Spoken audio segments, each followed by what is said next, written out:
Ég ætla aðeins að grípa hér líka niður í skýrsluna sem heitir kaflinn Áhrif í Bretlandi. Með leyfi forseta. Ein af ástæðum þess að hagkvæmt kann að þykja að leggja sæstreng milli Íslands og Bretlands að framkvæmdin getur dregið úr þörf fyrir óendurnýjanlega orkugjafa í Bretlandi og þannig stuðlað að samdrætti í losun gróðurhúsalofttegunda þarlendis.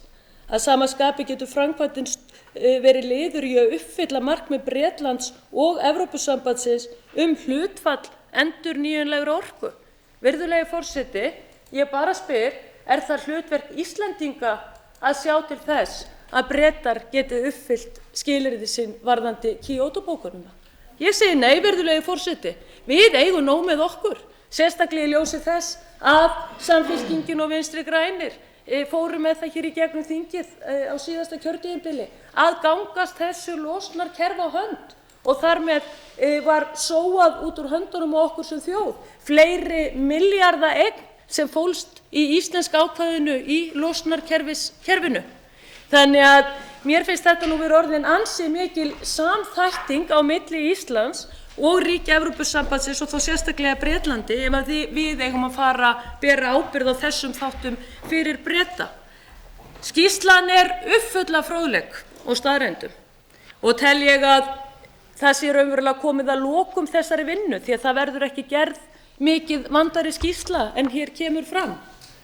Plaggið afar gott inn í umræðuna en mér finnst sé hún lesin með það miklar upplýsingar að við þurfum ekkert að hugsa okkur neitt lengur. Sérstaklega í ljósi þess, virðulegi forseti, að nú hefur umsóknin að Evrópusambandinu verið dregin til baka og þó að ráðamenn síðasta kjörtímabils hafa aldrei viljað viðurkenna það, þá þetta hluti af samningnum, það þessi sameiginlega orkuskipti á milli landanna, því að í Lissabonsáttmálanum kemur skýrt fram að sé ríki sambandsins í orkuþurrð, þá skuli annað ríki sem fært að láta orku af hendi afhenda þá orku. Virðulegur forseti, ég hef sagt áður hér úr þessu ræðustól að ég vona að það fjari nú fljótlega undan þessari umræðu þennan orkustreng því að það á engan hátt hægt að sýna fram á það að hann sé hagkvæmur eða komið til með að bera sig. Þau rök vantar algjörlega að mínu mati.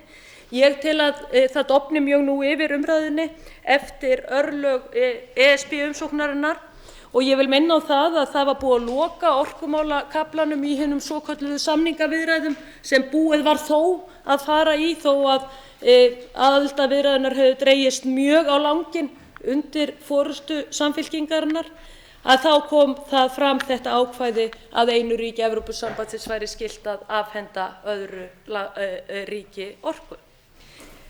Og svo skulum við koma að kannski alvarlegasta hlutanum í þessu, virðulegi forseti, vegna þess að tími minn senn á þrotum. Hér ætlum við að byggja upp græna stóriðju og meiri háttar hugmyndir varðandi til dæmis tómataræktun, aðra grænmetisræktun eða blómaræktun til þess að flytja á erlenda markaði. Hér uppi hugmyndir að við getum selt orkuna okkar á hærra verði heldur en tíðkast í ríkjum Evrópusambandsins sem við berum okkur saman við og það frábært vegna þess að orkan okkar sú hreinasta í heimi. Ég spyr að verði sæstrengnum komið fyrir í sjó og við séum farin að flytja hér rafmagn fram og tilbaka því þetta ekki einstefnum vegur. Erum við þá tilbúin, virðulegi forseti, að blanda okkar hreinu orku saman við orku Evrópusambandsríkjanna sem búin til á kolum og kjarnorku? Ég segi nei takk. Þannig að við erum með því að fara í þetta verkefni jafnframt að gjaldfella okkar eigin orku og mengana með þessari skítugu orku sem þarna að finna. Ég hafna því, virðulegi forseti, og tel okkur sé betur komið að selja orkuna til fullvinnslu hér innanlands.